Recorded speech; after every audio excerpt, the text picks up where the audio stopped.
Creo que no se haga muy... Otros años contamos con más gente, pero esto del podcast es un poco así. Cada uno saca el tiempo que tiene y yo con la mayoría de gente que grabo, uno vive en Londres, otro vive en Madrid, es muy complicado y no siempre es a tu disposición pues, gente para echarte una mano. Por eso hoy este año he decidido apoyarme un poquito en lo visual. Somos poquitos, así que lo voy a hacer breve, que enseguida nos vayamos a tomar una cerveza, pero creo que es muy interesante porque siempre he intentado en estos actos aunar un poquito las dos cosas que más me gustan, ¿no? El cine y la literatura, y contarlo, pues como creo yo que muchas veces es interesante contarlo a través de la radio, a través de este caso del podcast, pero bueno, hablar siempre de cine y de literatura es algo muy interesante. Si en otras charlas hemos hablado las diferencias del cine a la película, o sea, de la película al libro, si muchas veces somos injustos con las películas porque decimos que el libro es mejor y cosas de esas, ¿no? En otros años hemos hablado de esos tópicos que siempre tienen las películas con respecto a los libros, ¿no? El desarrollo de personajes no es tan bueno en las películas, claro, es otro lenguaje. Este año he decidido ir un paso más allá y hablar de la gestación de la narración como nosotros seres humanos, que yo creo que es lo que de verdad, la imaginación, es lo que de verdad nos diferencia de los animales, no la funcionalidad de las cosas, sino las cosas sin sentido. Esto de contar historias, aunque tiene detrás un bagaje cultural y de desarrollo de especies muy interesante. Y para eso lo primero que creo que sería interesante es dar un puntico de voz. Manejo yo aquí esto. Aquí le digo. Quería acompañar mi introducción con este sonido porque quiero que os transportéis conmigo a una hoguera en un bosque tenebroso. Aún queda muy lejos el Neolítico y esas primeras civilizaciones y asentamientos donde la humanidad se encuentra segura. Y estamos en este bosque y estamos sentados. He creado aquí una configuración de personaje un poco extraña, pero creo que tendrá sentido. Nuestro protagonista de hoy se llama Unk. Unk es el más veterano de su tribu y a través de sus historias de esas narraciones en torno a la hoguera, intenta transmitir valores de comunidad y valores de supervivencia. Ese terror a lo oscuro, ese terror a ciertos animales, ese terror arcaico que tenemos, por ejemplo, a los animales venenosos, serpientes, arañas, ¿no? Algo que era sin solución en esta época. Ese terror también a lo desconocido, ¿no? De cómo se van planteando, configurando pequeñas historias que irán pasando y evolucionando con el paso del tiempo, hasta los pueblos del Mediterráneo, por ejemplo, ¿no? Y esos pueblos de las primeras civilizaciones mesopotámicas que en tablilla iban poniendo esas historias que Unk de alguna manera había comenzado, como digo, muchos milenios antes, en un bosque pequeño, quizá en Germania, quizá aquí en nuestra península, pero que configuraron toda esa cultura que se fue transmitiendo en todos los pueblos de la cuenca mediterránea, como digo, y que en la Magna Grecia y en Roma alcanzaría cotas ya no solo de la funcionalidad que hablaba, ¿no? Esas leyes y esos marcos de derecho tan importantes para nosotros como civilización, sino en las historias, por ejemplo, de Homero, ¿no? Esas historias que en cierta manera van perviviendo, van desarrollándose en la Edad Media y desembocan en un heroísmo romántico en el siglo XIX y en el siglo XVIII. Con escritoras, muchas de ellas escritoras, porque aquí sí que tenemos la figura de la escritora muy desarrollada, y cómo finalmente toda esa impronta que hemos recogido de Unk, de toda esa cuenca mediterránea, llega a jóvenes escritoras. En este caso he decidido poner un Hitler, pero podía haber puesto a nuestro amigo Eduardo, a nuevos escritores que en el fondo, y como dice el título, nos están contando la misma historia de siempre. Y yo vengo a plantear hoy aquí cuánto de cierto hay en esto de que la historia de Unk y la historia de nuestro Hitler, en el fondo, es casi la misma. Para eso vamos a comenzar, vamos a bajar ya los grillitos, para eso vamos a comenzar con dos conceptos básicos que va a ser muy rápido, pero creo que me gustaría que lo asentáramos bien para pasarlo un poquito mejor el resto del programa, ¿no? Uno sería cómo se genera una narración. Ya hemos visto que Unk, sería el autor, ha generado, a través del propio mundo del autor, de su experiencia, ha generado un mundo de los personajes, en el cual un niño no debe entrar ni alejarse de la hoguera, no debe entrar en una cueva. Cuando oye ciertos animales debe tener miedo, y todo esto lo cuenta a través de pequeñas narraciones que van creciendo con el tiempo. Estas narraciones vinculan en cierta manera también al propio autor, y este trasvase entre el mundo de los personajes y el mundo del autor y la suma de ambos, lo entenderéis más adelante, donde se configura todo el exquisito estilo narrativo que ha dado la humanidad en todas sus vertientes, desde, como os digo, el drama y la tragedia y la comedia griega hasta el terror de la literatura del siglo XX. Todo está intrincado en este pequeño cuadro, muy resumido. Hay autores que hablan de ciertas cosas, como es la paratextualidad, de cuando un texto se edita, ya ese texto está siendo modificado de una manera, bueno, cosas demasiado enrevesadas, pienso yo, pero con esto creo que sí lo tenemos claro. Generación de un mundo de los personajes que va retroalimentando, lo vais a entender ahora mismo. Cuando una persona en el siglo XVIII escribía una novela de aventuras, pues la escribía desde su experiencia personal y creaba un mundo, pero ese mundo ya estaba influenciado por todo el género de aventuras precedente.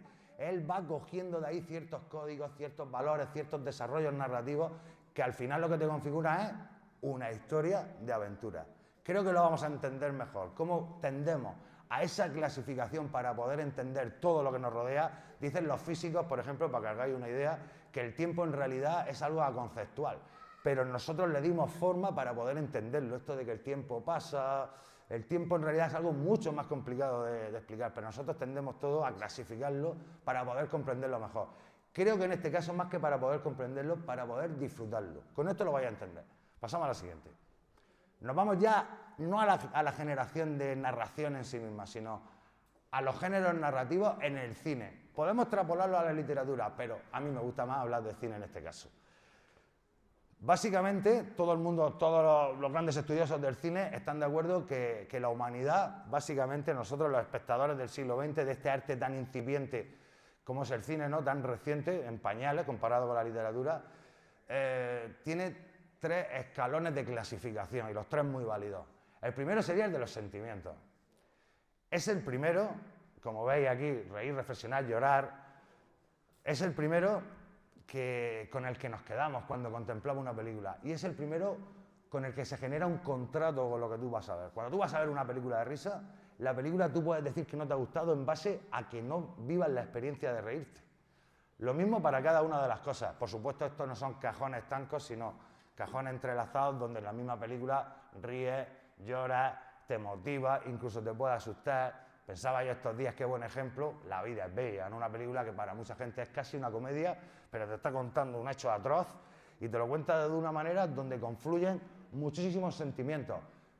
Pero si nos planteamos el visionado de una película, este contrato que yo os digo es el más sencillo de todos. Esta película es de risa, esta película es de miedo, esta película es de acción. Son códigos muy establecidos que apelan directamente a nosotros como espectadores. El siguiente tono estilo ya sería quizá un poquito más teórico o un poquito más de academicista, podemos decir, ¿no? Y son los géneros que más o menos vienen a la cabeza. Seguimos hablando de cine, podríamos hablar también de literatura, quizá el musical se nos quedaría un poquito cojo, ¿no? Pero bueno, a fin de cuentas también hay buena literatura hablando de la música. Pero nos centramos en el cine. Como veis aquí, son géneros en el que vosotros os sentís identificados muchas veces. Si yo os preguntara cuáles son vuestros géneros favoritos, alguno me diría la comedia, la acción, la aventura, el suspense. Algo tan también que apelan un poco a cómo concebimos nosotros cada momento de la película, ¿no? Te puede aterrar, te puede reír, todo está relacionado a los sentimientos. Como digo, todo está encajado en un mismo mundo, ¿no? La película pertenece a distintos estratos, pero todos a un mismo mundo. En este caso, la diferenciación es mucho más metodológica, técnica incluso, no es lo mismo rodar. Yo siempre diré que un buen director de cine, si es capaz de hacer un musical, es capaz de hacer cualquier cosa. Es uno de los géneros más difíciles de desarrollar en el cine para mí, y tiene sus códigos, tiene su lenguaje visual, su lenguaje sonoro, por ejemplo. También podríamos hablar de cómo la música afecta a cómo contemplamos una obra en su conjunto o una escena concreta. No es la misma escena con una música que te incide en el suspense que una que te incide directamente en la comedia. La misma escena, los mismos planos, con distinta música, funciona de distinta manera. Entonces, por lo tanto, es una parte más técnica, ¿no? Donde los directores, los guionistas desarrollan todo su talento. Y luego tenemos una tercera que, a fin de cuentas, también nos ayuda mucho a definir la obra en su conjunto, ¿no? Pues esta es una película bélica. una película histórica. En el fondo, cualquier guerra que nos cuente, incluso las actuales, es una película histórica. Es un biopic muy de moda, ¿no? La reciente, excelentísima Oppenheimer. Oppenheimer es un biopic. ¿Cuánto nos cuenta de la vida de ese personaje? Apenas nos cuenta unos 15 años y luego tenemos un flashback donde nos cuesta años más tarde su vejez, ¿no? Pero no es un biopic al uso, es una película histórica, es una película, todo está entrelazado. Aquí tenemos esa definición, yo siempre diría que el cine de género, que sería otra cosa para hablar, porque el cine de género de hace unos 25 o 30 años para acá se entiende como el western, como el terror, como la ciencia ficción. Del drama no se dice nunca el cine de género. Incluso para ciertos críticos de cine, el cine de género es un cine más vulgar, ¿no?, que el drama, por ejemplo, o esos melodramas de época impresionantes. Yo no soy de eso. Yo creo que el cine de género tiene un axioma muy importante que me gustaría que reflexionara con vosotros, que son los tíos con sombrero. Cualquier película con tío con sombrero suele ser buenísima, y si no, pensadlo. Atrápame si puedes. La reciente Oppenheimer, por ejemplo, también, Sin perdón, Cantando bajo la lluvia. Película con sombrero es un 10. Ese es mi consejo. Bueno, como veis, estos son tres estilos que todo academicista del cine reconoce y los sitúa como válidos, ¿no? Hablemos de un cuarto, para que entendáis también estas cosas de... Esto va a ser muy breve. Un cuarto formato, una cuarta clasificación de a qué género pertenece una película sería el formato. Yo en esto, por ejemplo, podemos desarrollar a nivel de producción el cine independiente, esto de que una persona se construya una película pequeñita, déjame 20 duros, primo, no sé qué, patatín, me hago la película yo. O esto del fan footage. Esto del fan footage es cuando, por ejemplo, dicen, hemos encontrado esta grabación y vamos a ponerle imágenes. Hace muchos años se hizo muy popular el proyecto de la bruja de Blair, ¿no?, por ejemplo, que decía que habían encontrado las cintas y demás. Y otro sería de la línea creativa, que sería la animación. Yo, sinceramente, creo que esta clasificación de género es incorrecta, porque la animación es capaz de hacerte reír, llorar, hacerte un musical, hacerte un cine de aventura, y el cine independiente, Oppenheimer, básicamente es una película de Christopher Nolan, construida por Christopher Nolan, y tiene 7 Oscars, o sea, no es cine independiente al uso. O sea, que yo creo que esto es erróneo. Volvemos a las tres clasificaciones que hemos dicho, que esta imagen creo que la representa muy bien, porque en el fondo, si tomáramos esto como una película, ¿no?, todo se puede entremezclar, todo se puede entremezclar. Creo que estaréis de acuerdo conmigo que es raro una película que no te haga sentir en el mismo visionado distintas emociones, ¿no? Dicho esto de la clasificación y de cómo surgen los elementos narrativos, que yo solamente quiero que os quedéis con que hay una persona que se ve influenciada por el mundo que lo rodea y que nosotros tendremos a clasificar esto de esta manera, estos dos detalles, porque os voy a hacer una pregunta. En base a esto, pues si tú ya has visto una comedia, vista una, vista todas. Pasamos de nuevo a la imagen, la misma historia de siempre. Vista una película de Indiana Jones, por ejemplo, ceñimos todavía un poco más, cine de aventura. Si has visto una película de Indiana Jones, has visto todas las películas de aventura, básicamente. El esquema narrativo será el mismo. ¿Qué cambiamos? El Santo Grial ahora por una cosa que te hace viajar en el tiempo, o cambiamos esto. Yo creo que esto tiene un poquito de cierto y es bonito porque se pueden rastrear muchos códigos, quiero que os quedéis con esa palabra también, pero no es del todo cierto. Nosotros vamos a desmitificar un poquito esta tarde el concepto ese de historia contada repetitivamente. Yo creo que incluso en grandes momentos civilizadores, volvemos un poquito de historia, hay cierta sincronía en culturas tan alejadas del mundo, por ejemplo, el concepto de diluvio universal. Algo muy cristiano por nuestra parte, pero que está en todas las culturas. Las culturas de los arroces, que son las primeras civilizaciones en Asia, las culturas de los frijoles en Mesoamérica, en Egipto, todas tienen su momento de que llueve mucho y de que aquí está pasando algo catastrófico. Son corrientes de pensamiento que están, digamos, no sé Iker Jiménez, pero están flotando en algún momento, en ese momento de proceso de civilización, y la gente tiene esa idea. Yo creo que el género sí que es verdad, que te establece códigos donde es rastreable. A mí, por ejemplo, cuando digo que me gusta mucho el cine de terror, me gustan todas las cosas que forman parte del cine de terror. Y no se podría dar una película de terror sin esos códigos, aunque supuestamente sean repetitivos. Como, por ejemplo, cuando dice la gente, una película de ladrones. Una película de ladrones a que siempre os gusta el momento donde están planeando, y eso va a estar en casi todas las películas de ladrones. Pero es que no se puede construir una película de robo sin eso. Ni siquiera se puede construir literatura de robots más antigua que el propio cine sin esos pedazos que hacen que la historia sea de tal o de cual manera.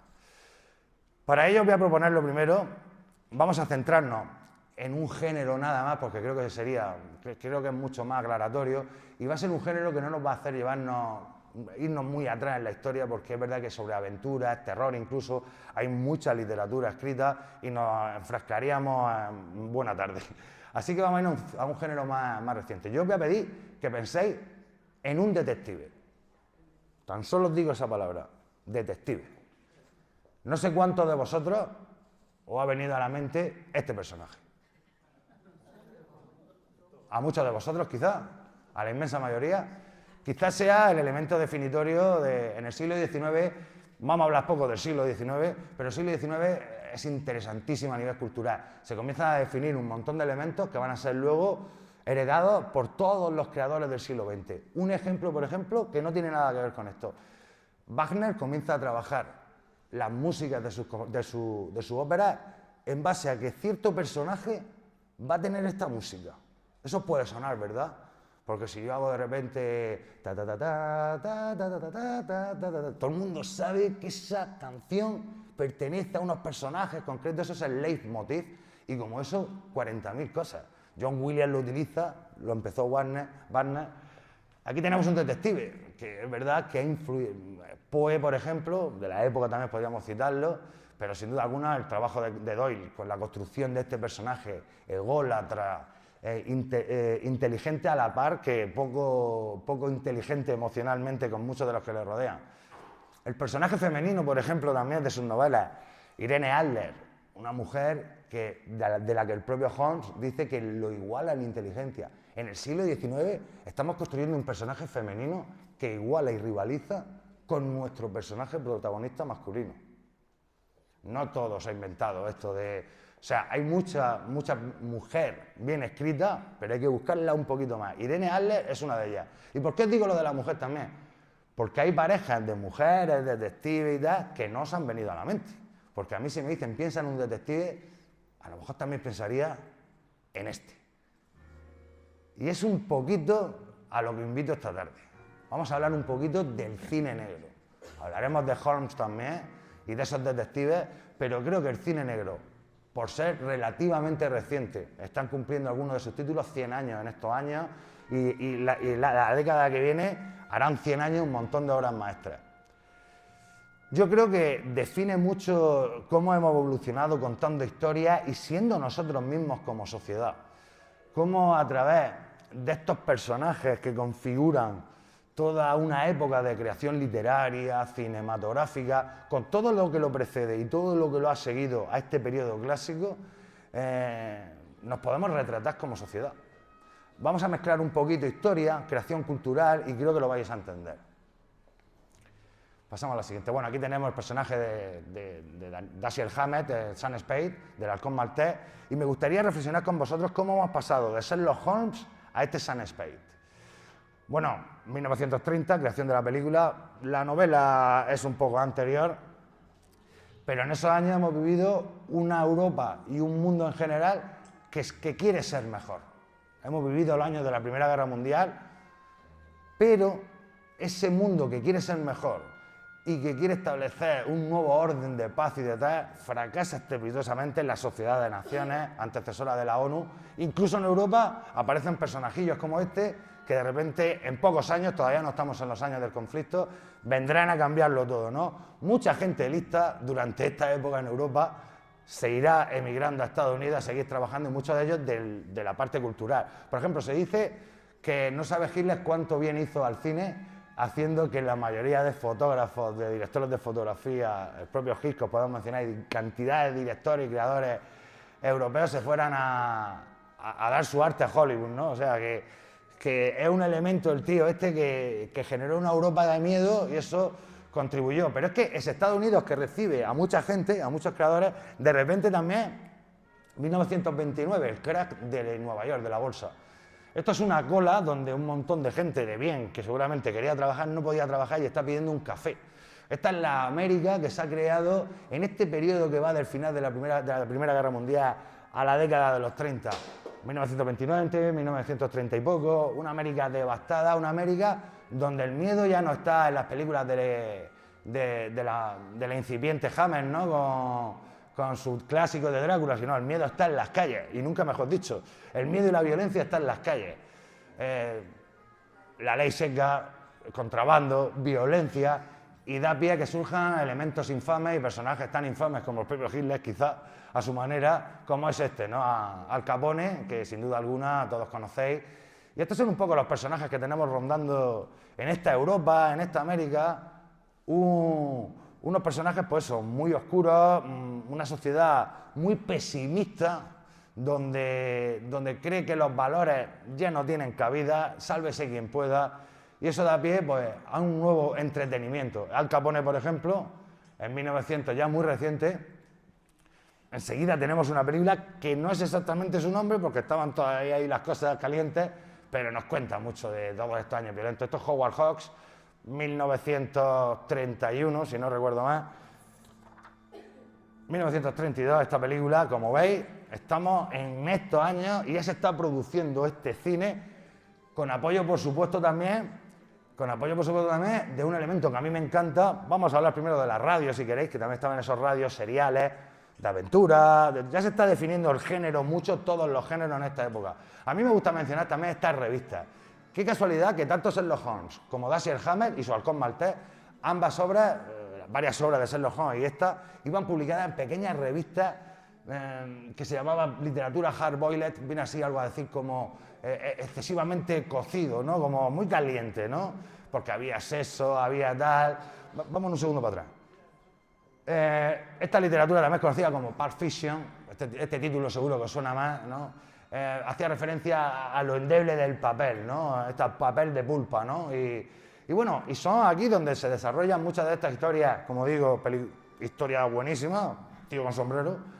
Y como veis, el primer número te enganchaban, se creaba ahí, vamos, que de repente esta sociedad tan pesimista está encontrando en este cine, en esta manera, todavía cine no hablamos, en esta manera de contar historias, pues un reflejo, ¿no? De decir, está cabreada y dice, me gusta ver estas historias violentas más que cualquier otra tontería de un Drácula o de un hombre lobo, ¿no?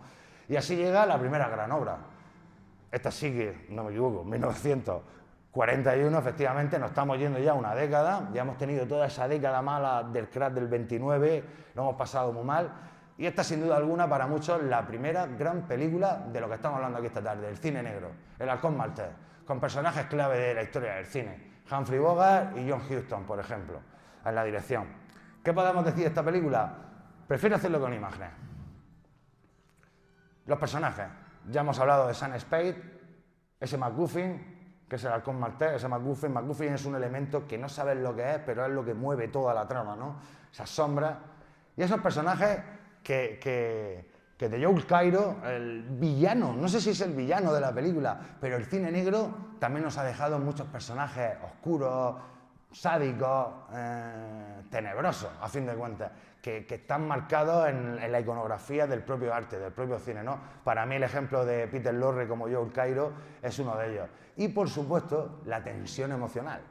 ¿Cómo construía la tensión emocional tanto Dashiell Hammett como John Huston en su película y todo el cine negro prácticamente? En base, como no, a la femme fatale. Femme fatale es un término francés que hace referencia a la mujer fatal, ¿no? Los franceses se meten mucho a soperos, son muy soperos los franceses. Y esto del cine negro dice que lo han inventado ellos. Os explico yo cómo lo inventaron. Estos señores hacían las películas y llegó un francés y dijo, esto se llama cine negro, film noir. Y así dicen que lo han inventado ellos. Pero es verdad que le pusieron el nombre porque esta gente en el fondo no estaba dispuesta a decir, oye, vamos a generar una nueva tendencia del cine de ampones, que era el precedente, ese que hemos visto de Scarface con Al Capone. A mí el cine de Lampa algunas veces es cine negro y otras veces para mí no tanto. Yo creo que incluso hay películas de las que vamos a hablar hoy aquí que no son exactamente cine negro, pero en su estética, pero para mí el cine de Lampa es un poquito aparte, pero también es cine negro. Pero la femme fatale, por ejemplo, en el cine de Lampa no suele haber tantas mujeres. No suele haber tantas mujeres como en el cine negro puro. Bueno, volvemos al concepto de mujer fatal. Una chica que llega al despacho, patatín patatero, tengo un halcón maltés para buscar. Los que no la habéis visto, tardando estáis. Los que la habéis visto, os la refresco un poquito, pero básicamente sabéis que es la búsqueda del halcón maltés para este individuo y otros. Sam Spade, el detective que pierde a su compañero, no es un héroe como Sherlock Holmes, es un héroe muy personal. Podría hablaros de Sam Spade o podría hablaros también de Philip Marlowe, de Raymond Chandler, que lo veremos luego en El sueño eterno, ¿no? Son personajes, por ejemplo, me acuerdo leyendo, preparando un poquito, decía Philip Marlowe de sí mismo, dice, creo que no soy buena persona, viene a decir algo así, creo que no soy buena persona, he estado varias veces en prisión, me gusta más el alcohol de lo que debiera y no suelo decir no a una pelea. Esos son los detectives que tenemos. Creo que estos personajes también nos suenan un poco, porque de estos antihéroes, donde aquí digamos que se termina de aposentar el concepto de antihéroe, más que en otras películas como en Piratas o en más aventureras, el concepto de antihéroe es esto, lo heredan luego personajes como por ejemplo el propio Han Solo de la Guerra de las Galaxias, tengo que citarlo de nuevo, ¿no? Es ese antihéroe, ese canallita, ¿no? Estos detectives son esos canallas que no dudan en utilizar a la mujer, utilizar al otro, pero que en el fondo vemos como él también está jodido porque ha perdido a su socio y a su compañero. Todas estas vilezas, todas estas maneras de ser que tenemos las personas, muchas veces tan desagradables, se dan confluencia y sin miedo en estas películas. En estas películas se retrata lo peor de la sociedad, ya iremos viéndolo. Vamos a poner unos fotogramas, porque si hablamos de lo que nos cuenta, ¿cómo nos lo cuenta? Estos fotogramas no son todos del halcón maltés, ¿no? Algunos son muy conocidos, el tercer hombre o Set de Mal, ¿no? Este sí. Aquí tenemos 4 elementos que también definen el cine negro en su visual. El claroscuro, esos claroscuros tan herederos de esos autores del expresionismo alemán que hablaremos ahora, que tuvieron que irse pelando, echando patas para América porque si no los mataban, porque eran judíos. Tenemos esos rostros que a mí me gusta decir, a tenor de la película también, esos rostros impenetrables. Son rostros que son esencias del mal, de cuando alguien va a disparar y le disparan, la cara, todo eso es muy heredero también del expresionismo, ¿no? Los ambientes cerrados, algunas veces rozando el surrealismo. Y aquí me detengo porque quizá este fotograma a muchos les sacaría varias versiones. Yo con él quiero expresar lo siguiente. La cantidad de grandes directores que hay detrás de estas películas lo configuran prácticamente como uno de los, en estos años, en los años clásicos, como uno de los géneros donde más han trabajado auténticos genios de este arte. Veremos ahora nombres como Orson Welles, Carol Reed, Howard Hawks, el propio Alfred Hitchcock, Stanley Kubrick incluso, ¿no? Y yo creo que esta toma, de repente este contrapicado, con Orson Welles ahí, el Set de Mal, todo lo que quiere mostrar en la escena, me parece que se lo curraban mucho la dirección de fotografía de estos años son donde estas películas ganaban mucha dirección de fotografía en los Oscars.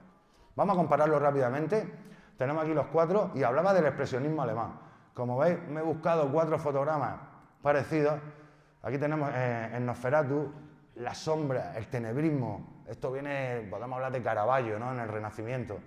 Esos rostros, como digo, el doctor Caligari también, esos rostros que expresan más allá de la propia pantalla, cine mudo, importantísimo.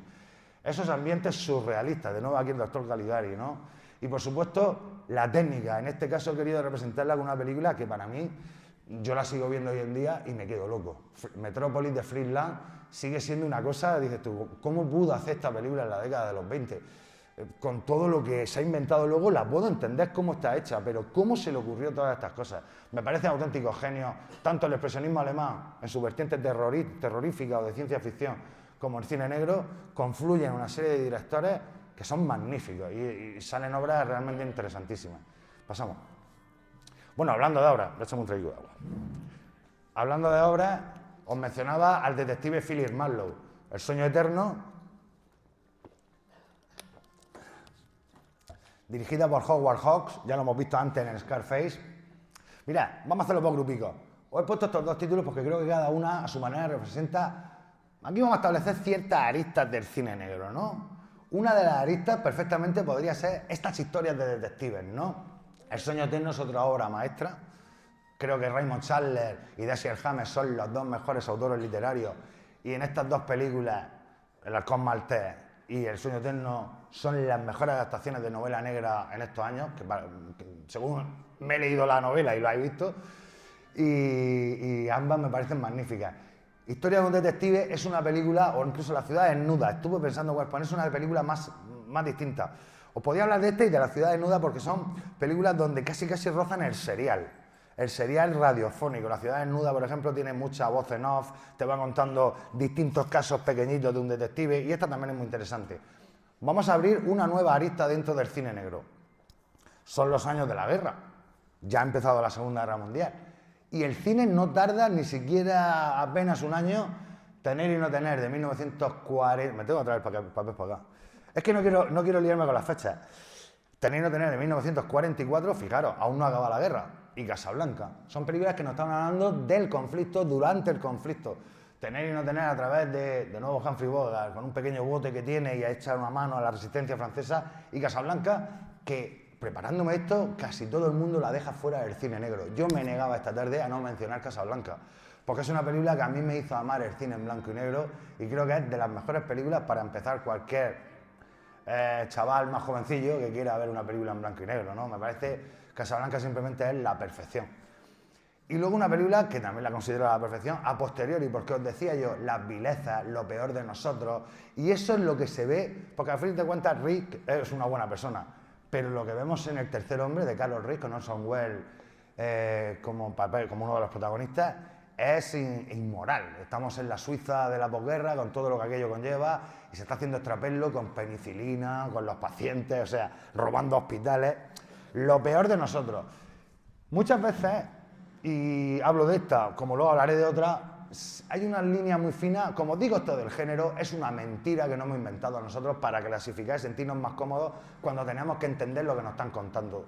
Dices, esto es de risa, pues ya sé que me tengo que reír, más o menos está. Yo creo que el cine tiene muchas aristas y en lo estético, por ejemplo, sí que es verdad que El tercer hombre es innegable, que pertenece al cine negro, pero por ejemplo no tenemos el personaje de la femme fatale, sí que es verdad, pero yo creo que es una película muy definitoria también en el sentido de que el cine de espía de la Segunda Guerra Mundial, Tener y no tener no va de espías, pero echar una mano, ¿no?, contra los nazis es muy interesante. Y yo creo que el cine de espías, si bien es un género en sí mismo, no viene mal que lo englobemos dentro de porque a nivel formal, en lo estético, en lo que ve en pantalla, muy heredero del cine negro.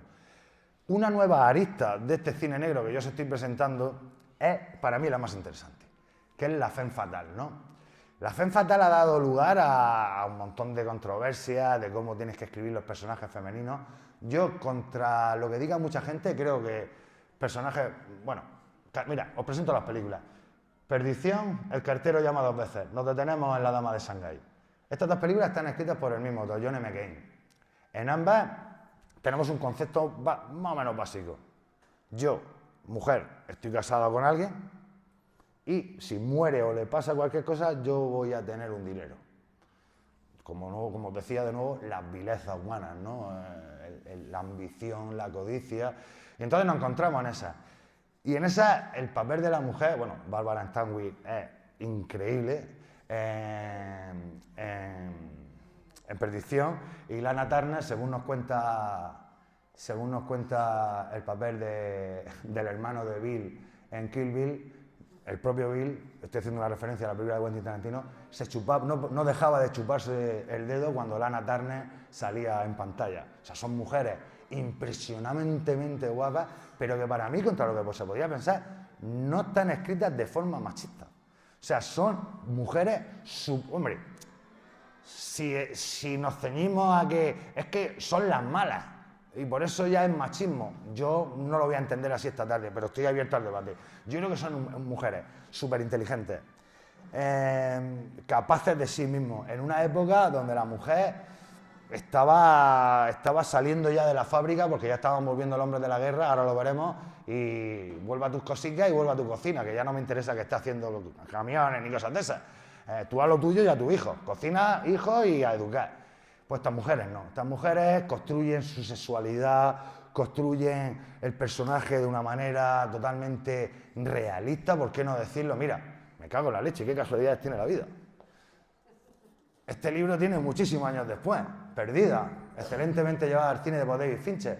En este libro también nos cuenta la historia de una mujer que construye su vida haciendo ilegalidades, pero como tantas veces hemos visto en el personaje masculino. Y yo me niego a pensar en ese sentido de que por simplemente ser las malas son los personajes, es machismo puro, ¿no? Yo creo que los autores volcaban en ellos De hecho, algunos autores eran bisexuales dentro de este género también, ¿no? Y tenían muchas amistades, eran mentalidades muy abiertas, porque todo este cine, no sé si os lo he comentado, es quizás el más crítico con la sociedad en la que está viviendo. Frente a esto que veremos ahora después, que se estaban empezando a hacer otras películas, ellos resistían con este género diciendo, oye, Estados Unidos está fatal, está fatal. Y bueno, yo creo que más o menos ya os he explicado, aquí intervienen cosas como seguros, como veis aquí, apenas hay un disparo en toda la película. Creo que en el cartel creo que en esta no hay ni un disparo, no hay ni una pistola, quiero recordar.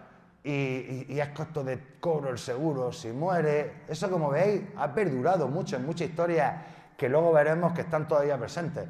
Bueno, La Dama de Shanghái de Orson Welles, parecido, ¿no? Es una femme fatal de otra manera, pero también establece los mismos códigos. Una cuarta arista sería que se empiezan a reflejar de otra manera, no como en Scarface, los villanos. A mí me gusta mucho de Raúl Walsh, Al Rojo Vivo, con un Jake Carney que es excelente, es uno de mis villanos de la historia favoritos. Y me parece que era de recibo que también se reflejara a los villanos, a sus reflexiones y a sus motivaciones. En este caso cambiamos la femme fatal de la mujer por la madre. O sea, y la madre ya os digo yo que hace un papel excepcional. Y la última que os quería poner porque se dice de ella, en 1959, Orson Welles, hecha, Set de Mal, y se dice de ella que es la última película del gran periodo clásico, ¿no? Que abarcaría desde El Halcón Maltés, 1941, hasta Set de Mal, 1959. ¿Qué pasa en estos años? ¿Qué pasa ya en la década de los 50?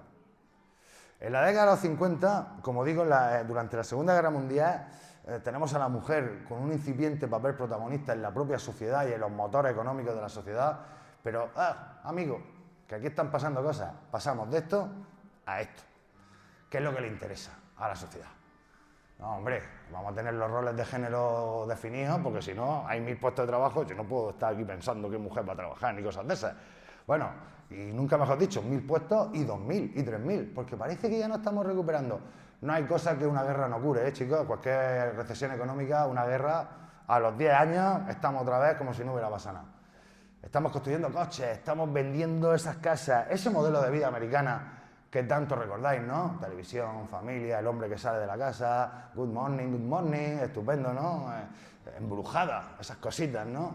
Que echaban en la tele tan divertidas. Estas películas, valga, iba a poner la de El Rey del Juego, ¿no? Aquella que se va de pesca, Rojazo. A mí estas películas me encantan también. O sea, aquí no estamos criticando este cine, simplemente estamos reflejando que este cine es mucho más acorde con lo que los poderes fácticos de Estados Unidos quieren reflejar, que es su sociedad ante el mundo y hacia ellos mismos, obviando todos los problemas de barrio y todos los problemas de que, por ejemplo, en Mississippi se hubiera baleado a 2 personas negras y a un tercer blanco que era activista de los derechos raciales. Eso no interesaba de momento. Lo que nos interesaba era las confidencias de medianoche que podían tener el guapísimo Rock Hudson, por otro lado, homosexual no declarado y murió sin poder declararlo. Y en estas películas, y Doris Day, un personaje entrañable que refleja lo mejor de la sociedad americana. De nuevo, es el género, en esta década, el que le dice a la sociedad americana que no todo está tan bien.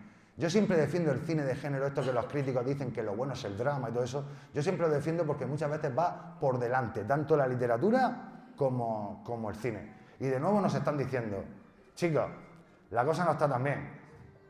Cuando quieras. La cosa no está tan bien. No va a ser el cine negro, va a ser la ciencia ficción. Vamos a meter aquí un pequeño inciso de ciencia ficción. Películas como La invasión de los ladrones de cuerpos o El enigma de otro mundo, de Howard Hawks también. Howard Hawks es un maestro en la ciencia ficción, en el western y en el cine negro. Así de simple. Y Don Siegel, por ejemplo, que lo veremos más adelante con La invasión de los ladrones de cuerpos, nos hablan de esos peligros. Fijaros que en estas 2 películas, no sé si las recordáis, en estas 2 películas el mal toma nuestro rostro. ¿Os acordáis que en La invasión de los ladrones de cuerpo había unos capullos que envolvían a la gente y salían nuestras mismas personas? Pero curiosamente, si te pones a replantearte la historia que te está contando, en el fondo dices tú, pues igual no es tan malo. Porque lo que están es cambiando una sociedad eminentemente violenta por personas mucho más racionales que van a hacer su día a día, van a hacer evolucionar, van a seguir procreando y se van a quedar con nuestro planeta. Yo creo que hasta hubiéramos salido ganando. En El enigma de otro mundo es un western camuflado de ciencia ficción, podemos decir, esa base que está en el Polo Norte y de repente toman la cara de nuestros personajes. O sea, como vemos ese miedo a nosotros mismos, ese miedo a que tu vecino sea, por ejemplo, un comunista. ¿A quién se le ocurre ser un comunista en la América de McCarthy? Eso te puede llevar a malos problemas. Pero también, ya no el comunismo. ¿Y si los comunistas estos nos tiran una bomba? Porque fíjate lo que pasa en El increíble hombre menguante. De repente va con su barco el tío tan tranquilo, una nube radioactiva, y va perdiendo tallas, va perdiendo tallas, va perdiendo tallas. Recordáis todas las escenas de la lucha con el gato, con la araña, y de repente es muy triste. El tío desaparece quedándose en un átomo y evaporándose. Esos miedos. Y esta, por ejemplo, me encanta esta película, Ultimátum a la Tierra, donde una raza alienígena viene y nos dice básicamente: o estáis quietecicos ya con las armas nucleares y con esto de la tontuna de la guerra, os desato el fin del mundo sobre vosotros y me quedo con vuestro planeta, y se acaban las tonterías de la guerra. A mí esto eran unas moralinas encubiertas por estos grandes creadores que venían a señalar lo peor de todos estos momentos. La caza de brujas, que tu enemigo, contrólalo, a ver si hace cosas raras, denuncia. Nos estamos cargando el planeta, sigue muy vigente. Y oye, no puede ser que, creo que son en estos años donde ya la India y Pakistán empiezan a hacer investigaciones nucleares. Cosas de estas, chicos, que pasan en ciertos países, ¿no? Y todo este temor lo hereda la ciencia ficción, pero a nosotros es lo que nos interesa. Pongo esta película porque creo que merecía mención aparte, ¿no? Ya estamos en la década de los 50 acabándola, como hemos dicho, Seth de Mal cerraba el periodo clásico. Vamos a mencionar a un autor que, siendo británico, ya, vamos, ya tenía un poco de mofa en su momento que lo metieran dentro de ese cine negro americano, ¿no? Pero bueno, mucha gente no mete a Hitchcock o la mayoría de sus películas dentro del cine negro, pero para mí sí, por ejemplo. Su primera película en Estados Unidos. Hitchcock, ¿por qué digo que viene del cine negro? Director europeo que ha sido influenciado directamente por todo el cine europeo que se estaba haciendo en aquel entonces. Muy poca gente conoce Los 39 escalones o El hombre que sabía demasiado de su época inglesa, conoce más bien los remakes de Jane Stewart, pero la filmografía británica de Hitchcock la recomendaré siempre. Pero bueno, arrancamos con esta donde él ya pone de manifiesto las luces y sombras, el tenebrismo, la adaptación de una novela que no es tan oscura, es mucho más psicológica, podemos decir. Aquí es mucho más terrorífica. La femme fatal será esa criada malvada, ¿no? Aunque mucha gente dice que la femme fatal es la propia Rebeca, ¿no? El recuerdo de la propia Rebeca es la propia villana. Un Laurence Olivier que es un personaje excedido por lo que lo rodea, ¿no? Y ella que se encuentra, pues eso, en esas situaciones, como os decía, tan extremas, ¿no? De estar viviendo casi una pesadilla. Entroncan mucho con el cine negro directamente, películas como Extraños en un tren, la recordáis todos, ¿verdad? Tú matas, creo que era a mi madre, yo mato a tu esposa, o a tu socio, creo que era. La soga, me encanta esta obra, apenas con un plano secuencia falso, ¿no? Pero apenas teatral, muy teatral la obra, donde... ¿Por qué la considero muy de cine negro? La soga, porque creo que los personajes son esos, retorcidos, viles, matan... Mira, no sé si lo sabéis, pero nosotros, por ejemplo, aquí tenemos el cadáver de esta tarde, igual que en la soga, y vamos a tener que echar toda la charla con el cadáver. Me parece algo magistral esa película, ¿no? El que no la haya visto, que venga, vamos. Y Vértigo tiene ese mundo surrealista, ¿no?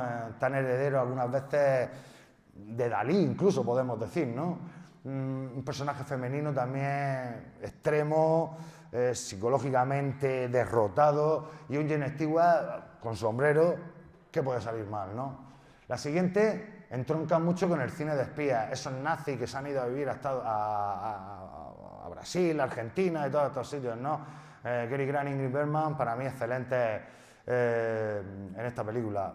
Y la última, Encadenado. Estaba pensando el título en castellano, perdón. Psicosis lo tiene todo. Estéticamente tiene un montón de... Es que cuando dices que es más terror, es que el cine negro era el terror de aquella época. Es lo que yo os quería decir. Es la que refleja la sociedad de mierda que está teniendo Estados Unidos en aquel momento. Y creo que Psicosis tiene dos cositas para estar por aquí. La formal, porque todo recuerda al cine negro, y os recuerdo también que los primeros 25-30 minutos de Psicosis es cine negro en estado puro. Termino con el amante de hacer el amor en una habitación de motel porque él está casado, me voy a donde trabajo, mi jefe me dice que deje este dinero en la caja fuerte, y cuando no está mirando lo cojo, me lo echo al bolso, cierro la puerta, el lunes nos vemos. Y la chica coge su coche y se ve. ¡Buah! Los violines de Bernard Herrmann cuando vaya con sus reflexiones personales me van a pillar. es magia. Esta película es magia. Yo creo que Psicosis en sí misma, Hitchcock en sí mismo es un género.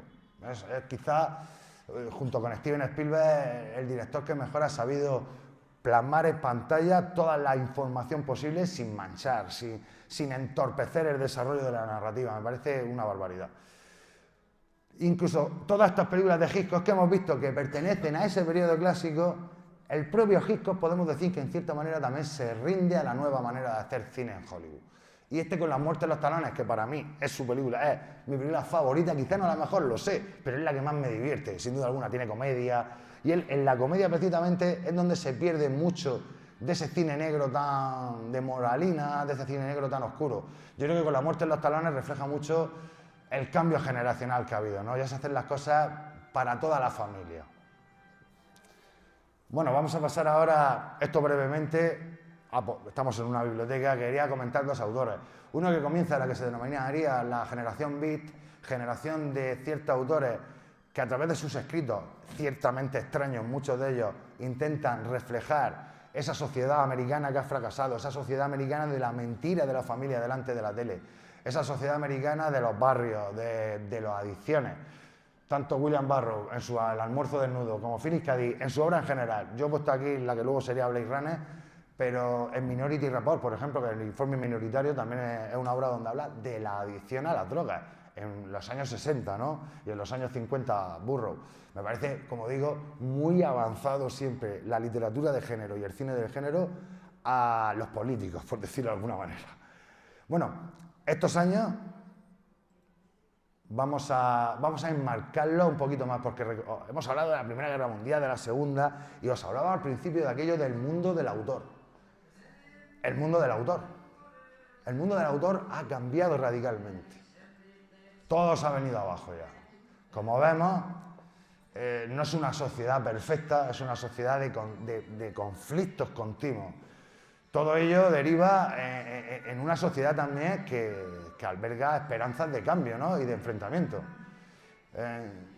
Pero más que estos movimientos contraculturales, yo quiero señalar un detalle también muy interesante en ese sentido, que no es la propia contracultura como elemento definitorio de ciertos autores, ¿no? Que se ven influenciados por todo este movimiento hippie, podemos decir. Hay muchos movimientos antibelicistas en América en los años 60, no solamente el hippie. Yo prefiero hablar de una sociedad cabreada, realmente cabreada, una sociedad que lo que quiere, lo que demanda es, pues como digo yo, que no se apalees negros en Mississippi todavía, que la gente pueda montarse en el autobús donde le dé la gana. También una sociedad que no quiere ver cómo sus líderes son tiroteados y apenas hace investigaciones que son ridículas. Recuerdo que estos años son donde muere Kennedy, su hermano, y Martin Luther King. O sea, gente que venía a cambiar dentro de sus posibilidades la sociedad americana y apenas consiguen nada. Todo este cabreo, todo este hastío, antes de pasar al cine negro, se refleja en todo el estamento cultural, en lo que a cine se refiere, si queréis que nos ciñamos al cine. Para mí, la década de los 70, que es la que vendría a continuación, es la época más importante de la historia del cine. Ni siquiera el paso del mudo al sonoro o del blanco y negro al color supone tanto como la cantidad de autores que comienzan a hacer películas, principalmente en Hollywood y en Francia, que cambian radicalmente la manera de hacer cine. Pasamos rápidamente, si queréis. Bueno, esto es un guiñito que he hecho a Don Siegel, ¿no? Me parece una peli muy interesante, pero es una América cabreada de otra manera. Una América cabreada dispuesta a dispararle al criminal sin juicio ni nada. Creo que esto es más, se heredaría de forma... Esto se retorcería de tal manera ya en la época de los 80 con Reagan, que creo que no vamos a hablar de ello. Lo he puesto como ejemplo, que es el mismo director que el de La invasión de los ladrones de cuerpos. Curiosamente, pasan por aquí varios directores, y del cual Clint Eastwood, que a todos nos encanta como director, junto a Sergio Leone, dice que es el director del que más ha aprendido, ¿no? Este Don Siegel y su Harry el Sucio. Vamos a una película que de verdad, en los 70, marca un inicio de una nueva generación que viene a cambiarlo todo, pero de dos maneras. Tenemos la primera. Vamos a cambiarlo todo contando, como ya os decía, la misma historia de siempre. Vamos a contar una historia. Corrupción inmobiliaria. Femme fatal. Un detective con su sombrerico. fumando mucho. Estéticamente, Roman Polanski, un director europeo que ya ha trabajado muy bien en una película precedente que era con Catherine Deneuve, como es Repulsión, que me encanta, terror psicológico podemos decir, sabe manejarse muy bien en todo este trasfondo de los barrios bajos. A mí me parece esta película redonda, con la banda sonora que estamos escuchando de Jerry Goldsmith, que recupera el sonido que marcaba aquellas películas de los 30, 40 y sobre todo 50. Junto a esta, vamos a hacer la misma historia de siempre, pero la vamos a cambiar. En Malas Calles, la primera película de Martin Scorsese, construye una obra de cine negro hiperviolenta, moderna, acorde con los tiempos en los que está viviendo. Pero el propio Martin Scorsese, sabéis vosotros que muchas veces hablamos de él y te vienen a la mente 10 títulos y de los 10, 8 son de gángster, del tema de la mafia o algo así, ¿no?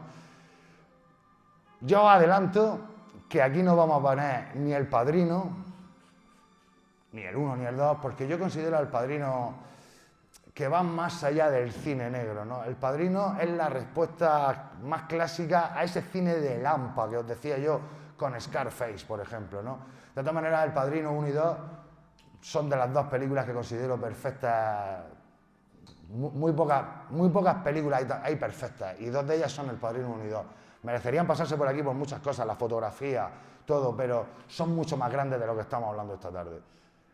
Con Malas Calles y sobre todo, volvemos a Scorsese, con Malas Calles y sobre todo, fijaros qué película de cine negro más extraña. Taxi Driver, una película casi que nos lleva al terreno más de la locura, ¿no? Con Travis aquí, ya con sus crestas, de momento, toda aquella violencia de las personas que venían de la Primera Guerra Mundial, este señor viene de Vietnam. De momento, el personaje de la mujer, que es el motor de acción de la película, lo tenemos, no a modo de femme fatal, sino a modo de la primera persona, que para él es importante, que es esa Judy Foster, adolescente, menor de edad, que es prostituta. Y luego el otro gran amor de este personaje, ¿no? Que sería la ciudad. El enmarco que hace Scorsese en esta película, con esos neones, se cambia la fotografía en cierta manera, pero todo el mundo coincide en que es la gran película referencial del cine negro de los años 70, ¿no? Podemos mencionar títulos incluso anteriores que inician esta época. Por ejemplo, A Sangre Fría, de Truman Capote, nos cuenta un relato visceral de cómo dos jóvenes masacran a toda una familia. Luego la película de John Boorman es muy buena, pero tiene otros códigos narrativos. Estas películas de las que estamos hablando, por ejemplo, Brian De Palma, Vestida para matar. Pues sí, es un thriller de Michael Caine muy interesante. ¿Por qué la hemos traído aquí? Porque si os dais cuenta, reescribe y de qué manera el personaje de la femme fatal, de la mujer fatal. No quiero spoilear, pero los que le hayáis visto Vestida para matar, el personaje de Michael Caine, sabéis vosotros que tiene ahí una serie de sorpresas muy interesantes, que no voy a desvelar, porque si esto lo ve la gente joven, ¿no? Y bueno, y la deconstrucción total que se hace en esta década del cine negro, la realiza Ridley Scott en Blade Runner. Si ya lo había hecho antes con el cine de terror, que eso, como digo, en los 70 cambia todo. Cambia el cine de terror, con por ejemplo El Exorcista, La Profecía, Tiburón, Alien, de Ridley Scott. Cambia el cine de aventura, La Guerra de las Galaxias. Cambia el cine político. Por ejemplo, ¿por qué no es tan necesario este cine que demande las cosas malas de la sociedad? Porque ya se encuentra ahí gente haciéndolo muy bien, como en películas Todos los hombres del presidente. Aquí comienza una generación de autores críticos desde el arte, pero también desde el análisis meramente periodístico de lo que está pasando a su alrededor. Pero en Blade Runner sí que es verdad que cambia todo. De nuevo, Brian De Palma, en esta película, nos hace... Esta la he querido poner porque aquello que os ponía al principio, del mundo del autor, el mundo de los personajes y la relación entre ellos. Yo creo que esta película bebe directamente de todo lo que hemos venido hablando de ese periodo clásico. Es un homenaje clarísimo de Brian De Palma. Nos está contando cosas de Al Capone, de Elliot Ness, personajes de la época, en plena ley seca. A mí me parece sensacional, por eso lo he querido traer, ¿no? Y luego, cerrando ya este periodo en los 80, he querido traer uno de los nuestros de Martin Scorsese, primero porque me quedaba estupendamente Las tres caras de Robert De Niro aquí. Eso ha sido lo primero que se me ocurrió, que quedaban muy bien las tres caras. Y lo segundo, porque quedan muy bien las tres caras y son muy merecidas estas tres caras. Igual que Humphrey Bogart quizás sea, o Joseph Cotten también podemos decir, ¿no? Pero Humphrey Bogart es el gran rostro del cine negro clásico. Yo creo que Robert De Niro es el gran rostro de este cine postclásico de los 70, de los 80. Yo creo que son inolvidables cualquiera de los 3 papeles que tenemos aquí, que si no recuerdo mal, nominación, Oscar al mejor y nominación. O sea, que redondo, ¿no? A fin de cuentas, todos estos autores, me ha dolido mucho no poder meter ninguna película de Steven Spielberg, pero en estos años Steven Spielberg tiene otro código mucho más familiar, a la vez también es que buen cine.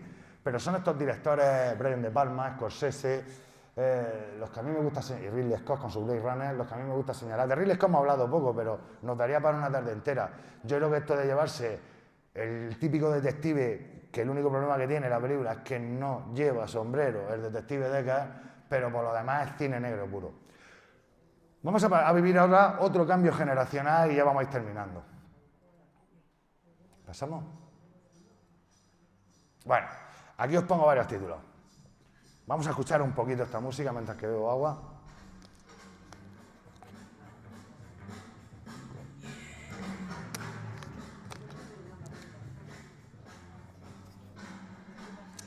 Bueno, en la década de los 90, que es una década muy reciente como desarrollo de Personica, a este que os habla y a varios compañeros míos por aquí, ¿no?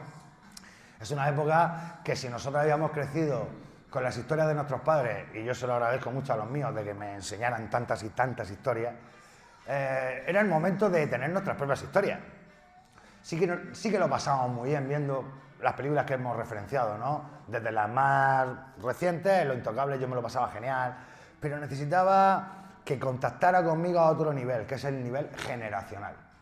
Aquí tenemos una nueva generación de autores que, valiéndose mucho del cine precedente, el lejano y el más cercano que hemos visto con uno de los nuestros o con cualquiera de las que hayamos comentado, hacen su propio lenguaje del cine negro, lo hacen suyo usando su propio lenguaje, sus propios códigos. Aquí el código sonoro con el que hemos querido iniciar es el de Quentin Tarantino, ¿no? Un código sonoro muy reconocible, con esas películas de las jukebox, esas máquinas de discos americanas, ¿no? Esa América en la que él, en cierta manera, creció, ¿no? O heredera. Esos seriales de, por ejemplo, Los Intocables, las mencionábamos. Los Intocables es una serie de televisión americana que se estuvo echando un montón de tiempo ahí en Estados Unidos. Como de la época de, por ejemplo, aquí de Bonanza, aquí que la conocemos quizá más. Los Intocables yo creo que aquí en España también se emitió. Pero bueno, toda esa generación ha crecido con esos tíos con sombrero, con ese Humphrey Bogart también, y a lo mejor no le están haciendo tanto caso, aunque lo admiran mucho, al cine de los 80 que hemos visto. A lo mejor no se fijan en ese Ridley Scott ni en ese Martin Scorsese. Creo que con Reservoir Dogs, Quentin Tarantino ya se fija en muchísimas cosas. Es quizás el director que sin vergüenza, o sea, no le da absolutamente nada de vergüenza coger tantísimos elementos de todas las películas, todos los cómics, toda la música, todas las leyendas urbanas que él considere que deben aparecer en sus películas, tienen que aparecer. Sí que bien es cierto que es una manera que ya se estaba haciendo en Hong Kong, se le ha criticado mucho. Esto que os decía yo de la misma historia de siempre, ¿no?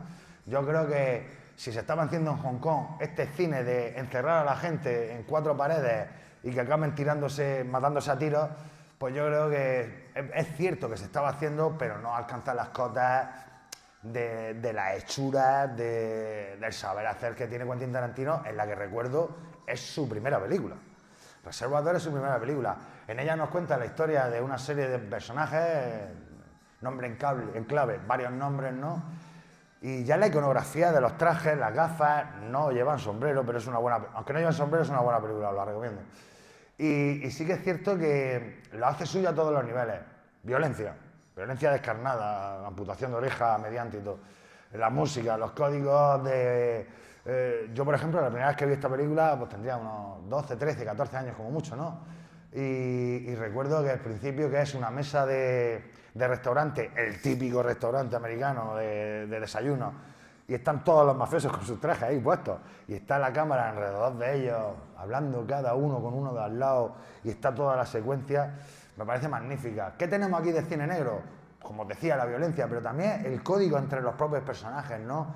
Esos bajos fondos que explora muy bien y que acrecenta, y de qué manera, en su siguiente obra, mítica Pulp Fiction, referencia directa en el título, aquellas revistas que os comentaba yo en la década de los 30, donde por primera parte, segunda parte, semana a semana se iban publicando estas historias tan escabrosas de matanza en tal sitio. Ahora me invento el halcón maltés, ahora pongo las noticias de que había un tiroteo. Era todo muy escabroso. Pues todo lo escabroso que se os pueda ocurrir y todo lo malo que pueda salir en 24 horas va a salir mal aquí. Va a salir mal aquí. Tenemos corrupción, tenemos trampa, el boxeador, tenemos la femme fatale, esta Uma Thurman, que es una femme fatale de los 90, que deconstruye también ella misma su recuerdo de cómo era aquella época y les gusta ir a sitios donde van vestidos de Marilyn y no saben si es Marilyn o es Lana Turner, precisamente. Bueno, a fin de cuentas, estas dos obras de Quentin Tarantino me parecen definitorias de un estilo que vale para hoy en día, ha ido extendiéndose en el tiempo, década tras década, y ha dejado para el recuerdo a ese personaje de Vincent Vega y el papel de Samuel L. Jackson, esos dos criminales, esos dos matones, ¿no? Que también lo hacen, y la verdad es que recuerdan mucho a esos personajes que os decía yo con aquel del halcón maltés, ¿no? Que en el fondo son malos, pero es que te caen bien leche, son un asesino, está claro, pero empatizan mucho con ellos, ¿no? Me parece magistral. Luego otra de las visiones que se inicia en los 90 es muy interesante porque te viene a contar la misma historia de siempre, pero llevándosela a terrenos que ya habíamos probado, ¿eh? Porque hay películas como El cartero llama dos veces o Perdición que veíamos que se desarrolla en casi pequeños pueblos de estos de carretera y demás, ¿no? Pero yo creo que los hermanos Coen, en su gran obra Fargo y en Muerte entre las flores, para mí dos obras que entroncan mucho con lo que estamos hablando aquí esta tarde, hacen referencia a todo lo pasado, pero reinventan el cine de nuevo. Como os decía yo, si esta tarde estamos hablando de que si es siempre la misma historia, te lo compro, puede ser, pero como no es siempre el mismo autor, nunca va a ser la misma historia. Y en este caso, Fargo, por ejemplo, tenemos un hombre que simula el secuestro de su mujer para conseguir dinero de su suegro que está forrado y trata a este tío como si fuera un don nadie. O sea, tenemos vileza humana por todos lados, ambición, codicia, no respeto y por supuesto lo que más me gusta de esta obra. Yo tengo una expresión que es hacerse un Fargo. Hacerse un Fargo viene a ser como algo así de si algo puede salir mal, todo va a salir mal. Los hermanos Coen construyen esta historia desde lo patético de los personajes. Son patéticos, pero tanto en esta como en el homenaje encubierto que le sale al cine negro que veíamos más clásico, en Muerte entre las flores, otra película estupenda, pero que de nuevo tiene unos códigos tan particulares que es cine negro hecho por los Coen y se ve a todas luces. Incluso el Gran Lebowski es cine negro hecho por los Coen. Pero bueno, en Muerte entre las flores, insisto de nuevo en el patetismo de los personajes. De hecho, la película de Fargo ha dado pie a una serie de lo mejor que se está haciendo últimamente, sigue muy vigente la serie, ha ganado varias Emmy en sus distintas temporadas, esta es su banda sonora, y la serie de Fargo nos cuenta en la primera temporada la película muy parecido, pero luego se va inventando temporadas independientes, cada una empieza y acaba, donde te cuenta historias de esto de cine negro, de intentar sobornar a uno que al final se te da la vuelta, de que no sé qué, siempre sale mal. Entonces el patetismo este yo creo que es muy propio de ellos y le sienta fenomenal a este cine. Títulos para comentar más rápido de estos 90, porque merece por lo menos mencionarlos. Sospechosos habituales de Bryan Singer, creo que moderniza y de qué manera el cine negro.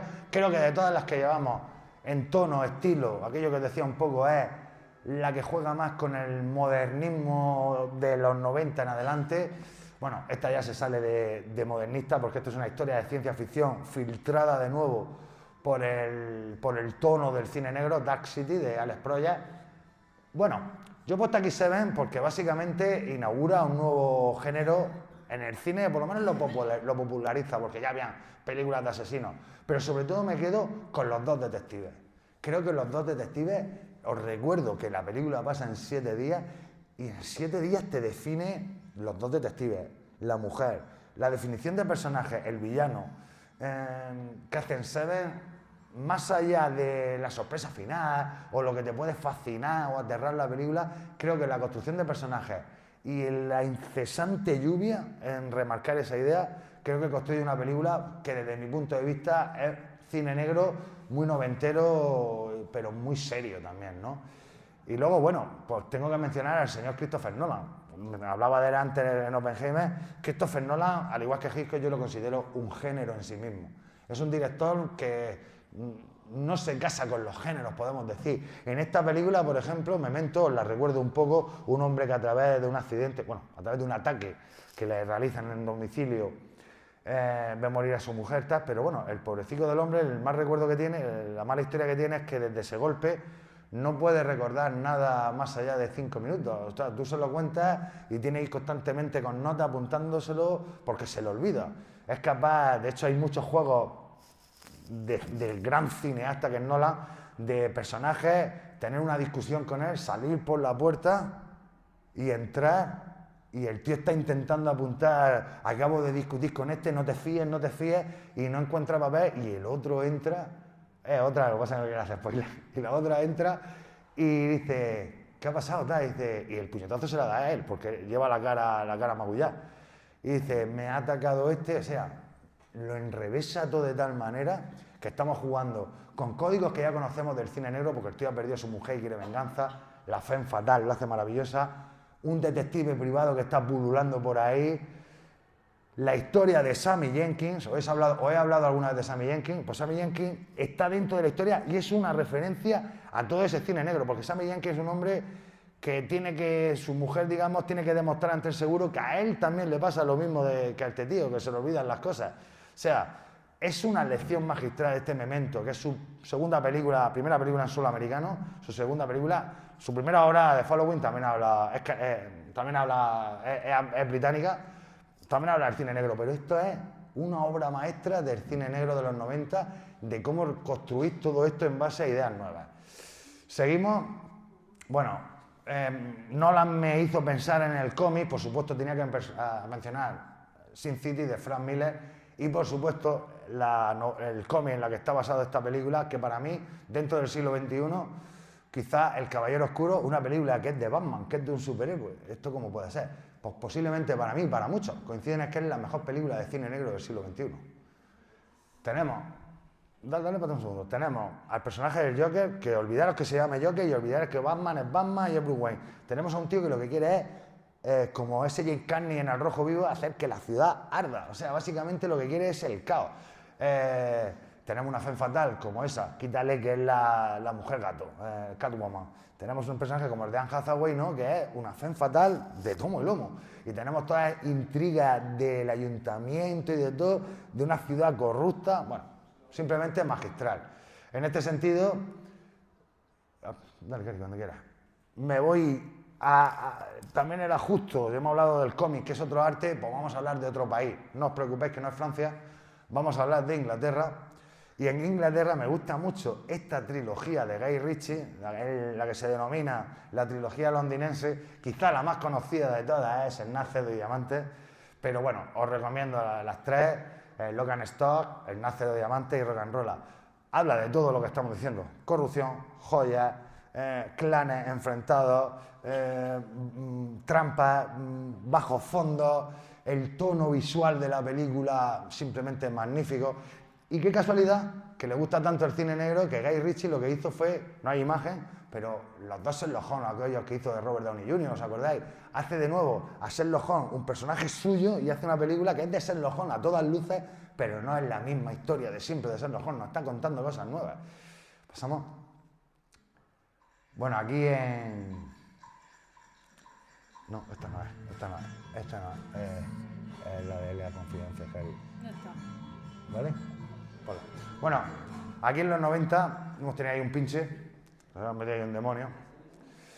En los 90 quería terminar ya esta etapa para ir finalizando con una película que es un clarísimo homenaje, pero es a la vez una obra de arte tan bien hecha que va más allá del homenaje, ¿no? Digamos que tiene esencia en sí misma, ¿no? Como vemos, es una película que este fotograma nos retrotrae directamente a aquella época clásica, ¿no? No solo en su contexto, sino en su manera de filmar. esas ventanas rotas con esos tiroteos, esos personajes llevados al límite, ese abanico de personajes donde tenemos la corrupción, la violencia, la ambición y por supuesto una femme fatal inolvidable, ganadora de un Oscar, nuestra Kim Basinger, en una película estupendísima de Curtis Hanson como es L.A. Confidencia. L.A. Confidencia la he querido poner sobre todo porque creo que es la obra que mejor expresa lo que os decía yo de cómo va evolucionando todo. Un director reciente, por aquel entonces apenas contaba con nada mucho más interesante que esto. A la postre tampoco ha mantenido el tipo, Curtis Hanson, pero en esta película es de esas que te sale redonda. Entonces tenemos un director Nobel con su visión, un escritor como es James Ellroy, que es reciente, ya sabes, es un director, creo que esta novela es del 90, pero que tú lees la novela y estás leyendo los relatos que mencionábamos de Dashiell Hammett, de Raymond Chandler, toda aquella época la tenemos en esta película. La banda sonora de Jerry Goldsmith, que ya había hecho Chinatown y que también, y que es Jerry Goldsmith, que entiende también todo este arte. No sé si la tenemos. No está aquí. Vale, pues nada, sí tiene que estar. A ver, vamos a una cosilla. Pues se ha ido, vale, ya está. Bueno, pues nada, lo siguiente. Bueno, y aquí ya pasamos, si quieres. Teníamos la banda sonora de la peli porque está muy interesante. Vamos a pasar ya para terminar, ahora sí, con la nueva generación. Estamos en pleno siglo XXI y en cierta manera esto ya se venía haciendo. Esto es lo que se ha conocido de un tiempo a esta parte como rural noir, algo así como el film noir, el cine negro aquel que veían los franceses, ¿no? Lo han llamado algo así como negro rural, cine negro rural, podemos decir. Básicamente lo que hace es llevarnos a nuestros personajes fuera de la ciudad, fuera de esos marcos tan conocidos para el desarrollo de estas películas, aunque vuelvo a insistir que hay muchas películas de carretera o fronterizas, es demás, El cartero llama dos veces, no todo es en Chicago, Nueva York y demás, ¿no? Pero sí que está claro que su autor, uno de los creadores de la serie, Nick Picciolato, en su obra Galveston, bebe directamente ya de autores que también están reinterpretando el género literario. Vamos a cerrar con literatura. Están reinterpretando el género literario en los 60-70. Por ejemplo, hablo de Jim Thompson, que no aparece, pero es un autor que con su obra excepcional, 1260 almas, también nos habla de un pueblo donde, os vengo a decir básicamente que me la leí hace mucho tiempo, pero quiero recordar que todos los personajes del pueblo son mezquinos. O sea, son gente malvada, interesada, apañada para sus cosas. Esto ha influido mucho a gente como el propio Nick Picciolato en Galveston, como digo, autor, creador de True Detective junto a Cary Fukuyama. Y sobre todo, tenía que aparecer aquí sí o sí, esa literatura negra ha influido también en autores como Stephen King. Su primera gran obra exclusivamente detectivesca con el detective Lloyd es Mr. Mercedes, ¿no? Me parece muy interesante cómo vuelve a construir la figura del personaje detective, que está el de siempre, pero está el suyo también. Es un detective de Stephen King. Aquí, por ejemplo, en Billy Summer, una obra muy, muy reciente, apenas 2 o 3 años, nos cuenta la vida también de o las peripecias de un francotirador, un sicario que es contratado para matar al típico, que van a investigar en un juzgado y demás, que tiene que declarar y lo tiene que matar antes que declare. Cine negro de carretera, muy interesante. O sea, perdón, literatura, ya no se ha hecho la película. Literatura negra muy interesante. También es justo que cerremos con literatura y que mencionemos aquella corriente que tanto se dijo que venía a cambiar el panorama literario y que en cierta manera lo hizo, que era la literatura negra escandinava, se decía. De recibo mencionar a Stieg Larsson y su trilogía de Millennium, Los hombres que no hablaban a las mujeres, porque sí que es verdad que deconstruye y de qué manera el concepto de investigador privado, porque sí que es verdad que tenemos al detective, pero tenemos a Lisbeth Salander, de la cual construye una femme fatal en sí misma, porque es una mujer fatal muy poderosa, muy bien desarrollada, y que encima, y que encima con Millennium tenemos que quizá el hombre este era periodista y estaba sacando muchos trapos sucios ahí en su país. Tenemos esa historia que se cuenta de que a lo mejor la muerte no fue accidental, o sea, La propia obra de Larson ha llegado a un momento que el pobre hombre se vio salpicada por su propia creación, ¿no? Quería mencionar aquí también a Jon Snow porque también es buen exponente de esa literatura nórdica. A mí tampoco me hace mucha gracia, pero bueno, película más famosa o obra más famosa, El muñeco de nieve, es la que es menos cine negro o literatura negra, pero sí que es verdad que en ciertas novelas, como en esta Policía, que sigue al mismo detective en varias obras, o El Leopardo, pues sí que es verdad que es muy curioso ver cómo conciben ellos la investigación criminal. Algo también que lo podía haber mencionado, pero esto de la investigación criminal y de cómo se investiga es todo muy parecido, pero en distintas épocas. Incluso hay épocas que, sabéis, en los 80 lo mencionaba, que más que investigar, nuestro héroe saca la información a hostia, básicamente. O sea, esa es la investigación. ¿No? Hemos pasado de un Sherlock Holmes que era Guillermo de Ockham, en realidad, bueno, Arthur Conan Doyle se inspiró en Guillermo de Ockham para crear a su personaje Sherlock Holmes. Toda la navaja de Ockham viene a decir algo así como que en igualdad de condiciones lo más probable será la verdad, o sea, lo más sencillo, ¿no? Guillermo de Ockham y Sherlock Holmes, digamos que, o mejor dicho, Sherlock Holmes, si conociéndolo, conocemos a Guillermo de Ockham, que fue quizás el primer gran detective, ¿no? Un cura franciscano del siglo XIV, del siglo XII, XIII. Bueno, algo más patrio, ¿no? Tenemos que mencionar que está pegándolo muy fuerte. Quizás no es literatura negra al uso, porque no tenemos tíos con sombrero, sí que es verdad, ni que fuman, ya ni siquiera, pero sí que es verdad que me gusta mencionar, igual que lo he hecho con Millennium, la reconstrucción que hacen del personaje femenino, ¿no? Una mujer fatal, porque es una mujer válida hasta el extremo, nuestra Antonia Scott, empatía cero con los demás, apenas, no tiene inteligencia emocional debido a varios sucesos de su vida. Pero toda esa falta de inteligencia emocional es lo que le hace una auténtica superdotada capaz de investigar los crímenes que le propone Juan Gómez Jurado en su trilogía, ¿no? Me parece que tiene más de literatura negra de lo que a priori se puede ver.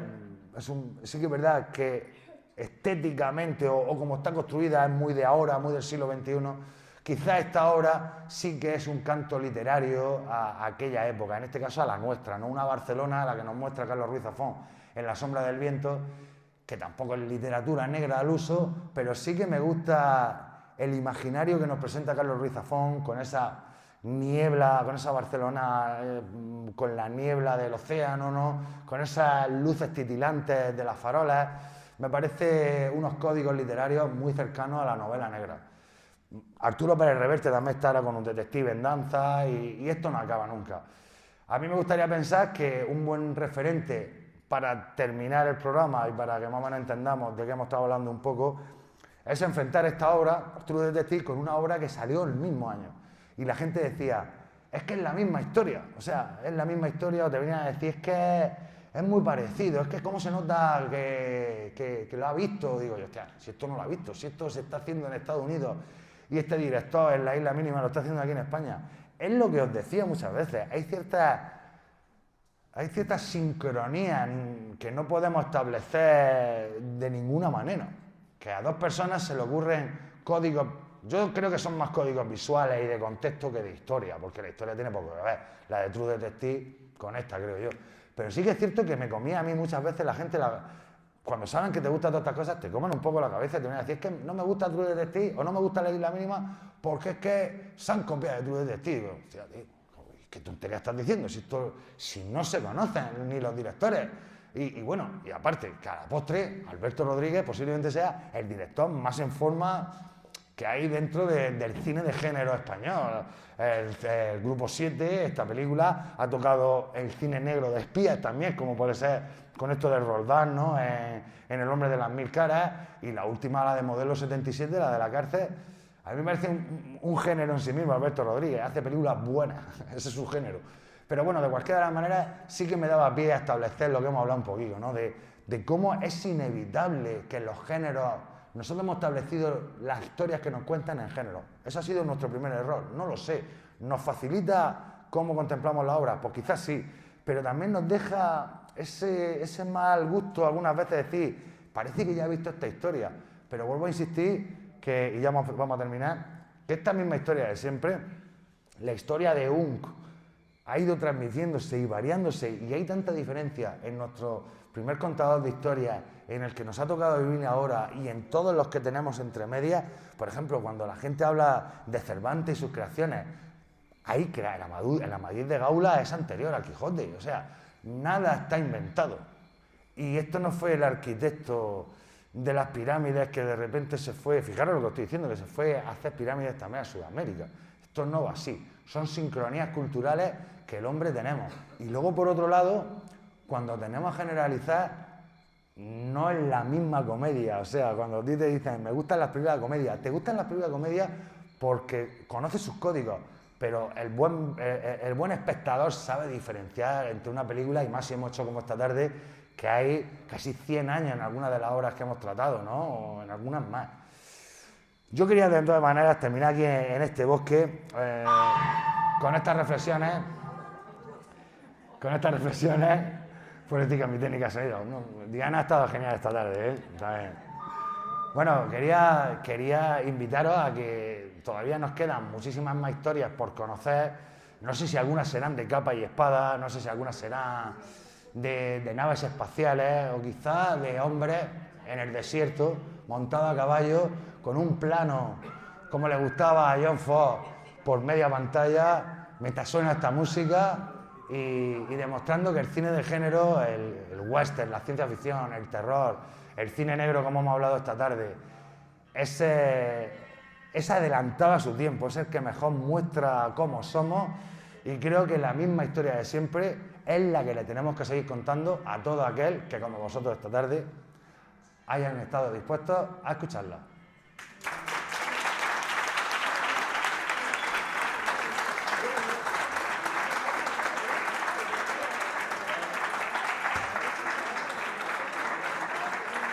Bueno. Y mi Danica acá está muy bien.